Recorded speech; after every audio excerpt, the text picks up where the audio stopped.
नमस्कार दोस्तों, स्वागत है आप सभी का एजुकेशन के 6 पे। रुख करते हैं बिहार की तरफ। 67वीं बीपीएससी का नोटिफिकेशन आउट हो चुका है 555 पदों के लिए। आज सुबह एक अपडेट आया जो कि दैनिक जागरण के अखबार से अपडेट किया गया कि 20 पदों की बढ़ोतरी और हो सकती है। जी हाँ, डीएसपी के ये कुछ पोस्ट हैं जो कि यहाँ पे इंक्लूड किए जा सकते हैं, लेकिन अभी तक इसके ऑफिशियल वेबसाइट पे कोई भी अपडेट नहीं दिया गया है। तो फिलहाल आपके पास आज से लिंक एक्टिवेट कर दिया गया है कि आप अपना फॉर्म भर सकें, लेकिन मैं थोड़ा सा आपको इंतज़ार करने को बोलूँगा कि आप हड़बड़ में आके ना गड़बड़ मत कीजिएगा, क्योंकि आपको सिर्फ और सिर्फ एक ही मौका मिलेगा फॉर्म को भरने का। अगर कुछ गलती होता है तो फिर उसमें कोई सुधार नहीं। हाँ, जब तक आप सबमिट नहीं कर देते हैं तो मैं बोलूँगा कि 3 से 4 दिन लीजिए समय, समझिए चीज़ों को, क्या मांगा जा रहा है वहाँ पे, क्या आपसे डिटेल ली जा रही है, उसके बारे में जानिए पहले, फिर फॉर्म को भरना शुरू कीजिए। बहुत सारे यूट्यूब पे इसका जो है नोटिफिकेशन अपडेट दे दिया गया है कि फॉर्म को कैसे भरना है, तो आप लोग वहाँ से देखिए, हर किसी का वीडियो देखिए, और ऐसा नहीं कि किसी एक का देखा फटाफट भरना शुरू कर दिया और कुछ ना कुछ गलती हो गई आपसे, तो आपका ये चांस, ये समय चला जाएगा। पैसा तो जाएगा ही जाएगा, समय भी बर्बाद होगा 1 साल का। तैयारी आपने की होगी तो आप यहाँ पे अपनी तैयारी को फिर पीछे ढकेल देंगे 1 साल। तो सोच समझ के फैसला आपके हाथ में है, ठीक है। जल्दबाजी नहीं करना है। मैं भी इस वीडियो में कुछ आपको तरीके बताऊंगा कि क्या क्या करना है, फॉर्म को कैसे से भरना है, तो आप लोग वीडियो में यहाँ पे हमारे साथ बने रहिएगा दोस्तों। चलिए चलिए मैं सीधे आपको यहाँ पे लिए चलता हूँ दोस्तों इसकी ऑफिशियल वेबसाइट पे, जहाँ से आपको सारी जानकारी अप टू डेट मिलेगी। आप हैं दोस्तों, यहाँ से चेक कर सकते हैं बीपीएससी की ऑफिशियल वेबसाइट पे ये लिंक एक्टिवेट किया जा चुका है इसके आवेदन करने का। मैं आपको यहाँ से अपडेट भी कर देता हूँ। ये अप्लाई वाला जो सेक्शन दिख रहा होगा आपको, यहाँ से आप जाके अप्लाई कर सकते हैं। जैसे ही आप इस पर क्लिक करेंगे अप्लाई वाला पेज ओपन हो जाएगा, लेकिन अभी तक देख सकते हैं यहाँ पे कोई भी नोटिफिकेशन अपडेट नहीं दिया गया है। यह 25 तारीख के बाद इसका अपडेट कोई नहीं आया है कि 20 पद का बढ़ोतरी हो चुका है। तो इस बात का थोड़ा सा ध्यान रखिएगा आप लोग। जैसे ही आप अप्लाई वाले सेक्शन पर क्लिक करते हैं, लेकिन उससे पहले तैयारी करने से पहले ना थोड़ा सिलेबस भी देख लीजिएगा। यहाँ पे वो सिलेबस वाला सेक्शन है, तो आपको ये वाला पार्ट ओपन करके देख लेना होगा, है ना, कि क्या सिलेबस है। पैटर्न तो मैं बता ही चुका हूँ, 3 स्तरीय पैटर्न है ये आपका एग्जाम देने का। यहाँ से आप अपनी तैयारी अच्छे से कर सकते हैं। ओके, तो पहले ले चलते हैं दोस्तों अप्लाई वाले सेक्शन पे। अप्लाई कैसे करना है ये जानते हैं। तो जैसे ही आप इस पेज को ओपन करेंगे तो ये पेज आपका ओपन होकर आएगा। यहाँ पे दोस्तों अप्लाई करने का लिंक जो है वो एक्टिव किया गया है, आप यहाँ से क्लिक करके एक्टिव कर सकते हैं। बट आपको मैं बता दूं कि थोड़ा सा इंस्ट्रक्शन भी पढ़ लीजिएगा फॉर्म भरने से पहले, क्योंकि इंस्ट्रक्शन भी मैं आपको पढ़ा चुका हूँ, क्या गलती करना है क्या नहीं करना है यहाँ पे, है ना। मतलब गलती तो नहीं करना है, बट क्या गलती नहीं करना उसको ज़्यादा फोकस कीजिएगा। डेट में मेंशन कर दिया गया है यहाँ पे दोस्तों कि 30 सितंबर से लेकर 5 नवंबर तक ये डेट आपका लास्ट अप्लाई करने का, पेमेंट सेक्शन तक अप्लाई करने का, तो समय काफ़ी है।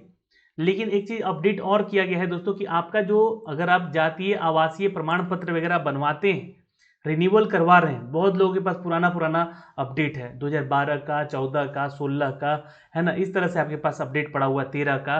तो आपको क्या करना है, उसको रिन्यूअल करा लेना है। ऑनलाइन वेबसाइट है, आप लोग चेक कर सकते हैं, ठीक है। RTPS बिहार करके सर्च कर लीजिएगा वेबसाइट, वहाँ से आप जाके अपना ऑनलाइन ही जातीय और आवासीय बनवा सकते हैं, ठीक है। 1 हफ्ते के अंदर वो सारा चीज़ क्लियर हो जाता है वहाँ से। अगर आपको देखना है वीडियो तो यूट्यूब पे बहुत सारे वीडियोस पड़े हुए कि आय और जाति और आपका निवास प्रमाण पत्र कैसे बनता है, आपको यूट्यूब पे दिख जाएगा बिहार के लिए। ओके, तो यहाँ से दोस्तों मैं क्लिक करूँगा, ये अपडेट यहाँ से आपको यहाँ से और इससे सीधे ले चलूँगा उस पेज पे जहाँ से इसके लिए आपको रजिस्ट्रेशन करना है। अब यहाँ पे रजिस्ट्रेशन देखिए, मैंने सुबह भी आपको बताया था कि रजिस्ट्रेशन करने के लिए पहले आपको यहाँ पे अपना कैंडिडेट नेम जो कि आपका मैट्रिक के सर्टिफिकेट में है, सब कुछ अपने मोबाइल में लेकर बैठ जाइएगा फॉर्म भरने, आराम से भरिएगा। फिर आपका मिडिल नेम क्या है वो भरिएगा, लास्ट नेम क्या है। उसके अलावा दोस्तों यहाँ पे थोड़ा सा इसको जूम इन कर लेते हैं ताकि सारी चीज़ दिखे आपको। और उसके अलावा दोस्तों यहाँ पे आपको कैंडिडेट का फादर नेम ये मेंशन करना है। उसके अलावा फादर जो हस्बैंड नेम है उनके लिए, जो कि पति पत्नियाँ जो हैं उनकी, मतलब जो छात्राएं जो हैं विवाहित हैं, अपने पतियों का नाम यहाँ लिख सकती हैं, बिल्कुल। मदर नेम यहाँ पे डालिएगा जो कि सर्टिफिकेट में मेंशन है। डेट ऑफ बर्थ आपको यहाँ से डालना होगा। मैट्रिक आपका मैरिटल स्टेटस क्या है वो डालना है, अनमैरिड है मैरिड है, ठीक है। और जेंडर क्या है आपका ये डालना है। मेल फीमेल ट्रांसजेंडर क्या है आप ये बताना है। अगर आपका आधार है तो आधार नंबर जरूर डालिएगा, क्योंकि ये चीज़ें जो है ना बाद में मैंडेटरी होती है आपकी, ठीक है, मांगी जाती है। तो सिटीजन ऑफ इंडिया यहाँ पे यस पे क्लिक है, छोड़ दीजिएगा यहाँ पे भाई। अगर आप बाहर विदेश से हैं तो भी आप नो कर सकते हैं, ठीक है। ओके, यहाँ पे दोस्तों मैं एक चीज़ क्लियर कर दूँ कि जो भी छात्र कैटेगरी से हैं, ओबीसी, एससी एसटी या ईडब्ल्यूएस या ईबीसी, तो आपको यहाँ पे सबसे पहले अपना कैटेगरी जानना होगा कि किस कैटेगरी में आप आते हैं। बहुत सारे छात्र छात्राएं कंफ्यूज होंगे ईबीसी को लेकर। यहाँ पर ईबीसी और बीसी कैटेगरी, ठीक है, तो जो नॉन क्रीमी लेयर में आते हैं वो BC2 कैटेगरी में है, ये ध्यान रखिए, यानी कि ईबीसी पे वो क्लिक करेंगे। ओके, लेकिन जिनका कि एनुअल जो इनकम है घर का 8 लाख से ज़्यादा है, तो वो BC कैटेगरी में ही क्लिक करके छोड़ दीजिएगा, ठीक है। नहीं तो चेक होगा तो फिर वहाँ से दिक्कत हो जाएगी ना आपको, वो सारी चीज़ें चेक होती हैं अक्सर। तो ये चीज़ें थोड़ा सा यहाँ से मेंशन किया गया है दोस्तों। ओके, तो यहाँ पे मैं आपको थोड़ा सा क्लियर करना चाहूँगा कि एक चीज़ और, कि जो भी स्वतंत्रता सेनानी के नाती पोते हैं भाई, वो अपना अपडेट यहाँ पे देंगे, यस और नो करके यहाँ पे चीज़ें क्लिक करेंगे। उसके अलावा दोस्तों जो PH कोटे से छात्र हैं वो भी अपना अपडेट देंगे यहाँ पे किस कैटेगरी में है आप। ओके, अगर हैं तो ठीक है, नहीं है तो यहाँ पे छोड़ दीजिएगा नो करके। ओके, उसके अलावा दोस्तों अपना एड्रेस मेंशन कीजिएगा यहाँ पे, और ये एड्रेस परमानेंट डालिएगा यहाँ पे। और परमानेंट एड्रेस जो कि डालना जरूरी है ना, क्योंकि आप जो करस्पॉन्डेंट एड्रेस अगर सेम है, एक ही जगह पे आप रह रहे हैं, मान लीजिए 6 महीने से यहाँ भी रह रहे हैं, 6 महीना रहते हो गया आपका परमानेंट एड्रेस पे ही, तो ये सेम एड्रेस डाल सकते हैं, ठीक है। नहीं तो कॉरस्पॉन्डेंस एड्रेस डाल दीजिएगा कहीं अगर आप रहते हैं बाहर। तो दोस्तों यहाँ पे एक लिंक दिया गया है कि do you have required essential qualification criteria the post of the mention the advertisement, मतलब कि आपका जो डिटेल है आपका डॉक्यूमेंट्स को लेकर वो क्लियर है कि नहीं है, पास है कि नहीं है, तो यस पे क्लिक करके छोड़ दीजिएगा। आपको अपना ईमेल आईडी यहाँ पे डालना है, उसको क्या करना है भाई, तो वेरीफाई करना है, उस पर OTP भेजेगा और OTP यहाँ पे डाल के उसको वेरीफाई कर लीजिएगा। फ़ोन नंबर को भी वेरीफाई कर लीजिएगा और यहाँ पे OTP डाल के वेरीफाई कर लीजिएगा। कैप्चा जो है ये वाला यहाँ पे डाल लीजिएगा और फिर सबमिट और रजिस्ट्रेशन पे क्लिक कर लीजिए। तो चलिए मैं इतना आपको यहाँ पे जो है टोटल चीज़ें जो है वो करके दिखा देता हूँ, ताकि जो है आप भी यहाँ पे इसको फॉलो कर सकें। तो जैसे ही आप रजिस्ट्रेशन कर लेंगे दोस्तों, आपके पास एक रजिस्ट्रेशन सबमिट सक्सेसफुली करके यहाँ पे एक मैसेज आ जाएगा, और आपको जो है इसको सेव कर लेना होगा इस मैसेज को, ठीक है। तो यहाँ से जो भी मैसेज आपको मिलेगा, आपका यूज़र नेम, आपका पासवर्ड होगा, ये देख लीजिएगा ध्यान से, ठीक है। और ये जो है आप इसके लिए रजिस्ट्रेशन सक्सेसफुली अब कर चुके हैं, तो यहाँ पे आपको रजिस्ट्रेशन कंप्लीट हो गया। अब यहाँ पे जो है हम लोग चलेंगे सीधे इसके, जी हाँ, उस पेज पे जहाँ से आपको लॉगिन करके फिर से अपना सारा डिटेल यहाँ से अप टू डेट करना होगा। तो मैं इसको सेव कर लेता हूँ यहाँ से दोस्तों, है ना, यहाँ से मैं इसको सेव कर लेता हूँ, Ctrl+P कर लेता हूँ। तो आप लोग भी इसको Ctrl+P करके सेव जरूर कर लीजिएगा, क्योंकि सारा डिटेल जो है आपको इसी पे निर्भर करेगा जो भी फॉर्म भरिएगा, ठीक है। और यहाँ पे मैंने सेलेक्ट कर लिया एक प्रिंटर के तौर पे, जो भी आप चूज़ कर लेंगे यहाँ पे प्रिंट करने के लिए एडोब PDF में मैं इसको सेव कर लेता हूँ अपने नाम से ही, ठीक है। तो जैसे ही आप यहाँ पे अपना लॉगिन आईडी और पासवर्ड डालेंगे और इस कैप्चे को यहाँ डालेंगे, और देन आप यहाँ लॉगिन पे क्लिक कर लेंगे। थोड़ा सा कैप्चा यहाँ पर मिला लीजिएगा, देखिए मैंने यहाँ पे डाला, जो कैप्चा यहाँ पे मैच नहीं किया है तो एक बार फिर से इसको रिफ्रेश कर लीजिए, 2U2S it's L, cap small L है। तो जैसे ही यहाँ पे मैं इसको क्लिक करता हूँ, ये मुझे उस पेज पे ले जा रहा है दोस्तों, ठीक है। तो यहाँ से मैंने इस कैप्चे को डाल के क्या किया, तो लॉगिन कर लिया इस पेज पे। अब देखिए यहाँ पे आपको सारा डिटेल दिख रहा होगा, है ना, आपको यहाँ पे सारा डिटेल दिख जाएगा। और यहाँ पे बोल रहा है कि if you want to update your registration data then click below button before the making. यहाँ पे अपडेट करना होगा अगर आपको सारा डिटेल, और फिर उसके बाद अगर कोई अपडेट करना है तो अभी कर लीजिएगा फिर, क्योंकि अपडेट करने के बाद मतलब यहाँ पे फाइनल सबमिट करने के बाद, है ना, आपको दोबारा सुधारने का मौका नहीं मिलेगा। तो if you want to update your registration data, जो भी रजिस्ट्रेशन में आपने डेटा डाला है तो कोई गलती तो नहीं है उधर, इसको चेक कर लीजिएगा। ये डेटा यहाँ पे आपके सामने होगा इस तरह से, तो इसको ध्यान में ज़रूर रखेंगे। अब तो यहाँ पे पेमेंट करने का ऑप्शन आएगा आपके पास, तो ये जो है पेमेंट करने का सेक्शन है, यहाँ पे क्लिक हियर तो पेमेंट। तो जैसे ही आप इस पर क्लिक कीजिएगा, ये आपको पेमेंट करने के पेज पर ले जाएगा दोस्तों। आप एक ही दिन में सारा डिटेल जो है यहाँ पे भर सकते हैं, सारा डिटेल आपको यहाँ से मिल सकता है दोस्तों, ये ध्यान रखिएगा। और ये पेज आपको यहाँ पे ले जाएगा जहाँ से आपको 600 रुपये चार्ज लगेंगे भाई, जो जनरल कैटेगरी में है। एससी कैटेगरी में 150 रुपये है, एसटी कैटेगरी में 150 रुपये है, पीएच कोटे में भी 150 रुपये है। तो यहाँ पे आप नेट बैंकिंग से या क्रेडिट कार्ड से किसी से भी आप यहाँ पे क्या करेंगे, आवेदन कर लेंगे। मैं यहाँ पे सिर्फ प्रोसेस बता रहा हूँ, यहाँ पे आवेदन नहीं करने का यहाँ पे मुझे है, यहाँ पे मैं सिर्फ प्रोसेस बता रहा हूँ आप लोगों को ताकि आवेदन कर सकें।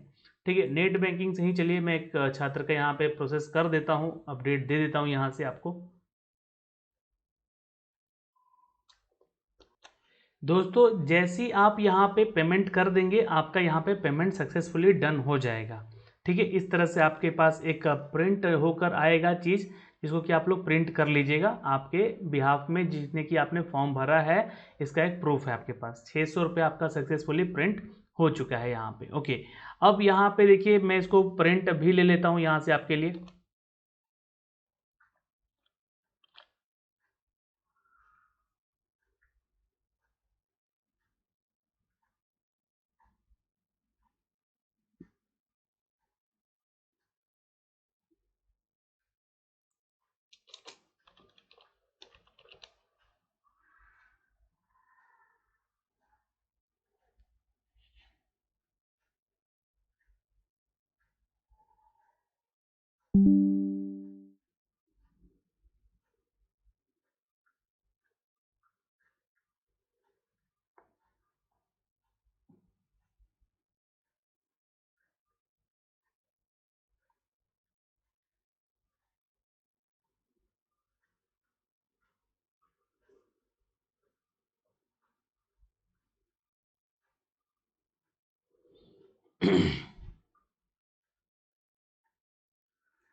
दोस्तों यहाँ पे ना आपसे प्रीव्यू का बोलेगा कि प्रीव्यू कर लीजिए आप लोग कितना यहाँ पे आपका पेज प्रीव्यू हो रहा है किस तरह से, और फाइनली इसको जो है सबमिट कर देना है। दोस्तों जैसे ही आप इसको प्रीव्यू के बाद सेव एंड नेक्स्ट पे सबमिट कीजिएगा तो इस तरह से आपके पास एक पेज निकल कर आएगा, एप्लीकेशन सबमिटेड सक्सेसफुली। तो यहाँ से आप लॉगिन करके आप सारा चीज़ फिर से देख सकते हैं, मतलब फाइनली आपने फॉर्म भर दिया है, आप इस फॉर्म को फिर आप देख सकते हैं लॉगिन करके, री लॉगिन करके। तो ये प्रोसेस है दोस्तों, यहाँ से मैं आपको दिखला देना चाहता हूँ यहाँ पे। ओके, देखिएगा यहाँ पर जब आप अपने डैशबोर्ड पे आएंगे लॉगिन करके तो प्रिंट का ऑप्शन देगा आपको प्रिंट करने के लिए, कि आप अपना प्रिंट यहाँ से निकाल सकते हैं दोस्तों।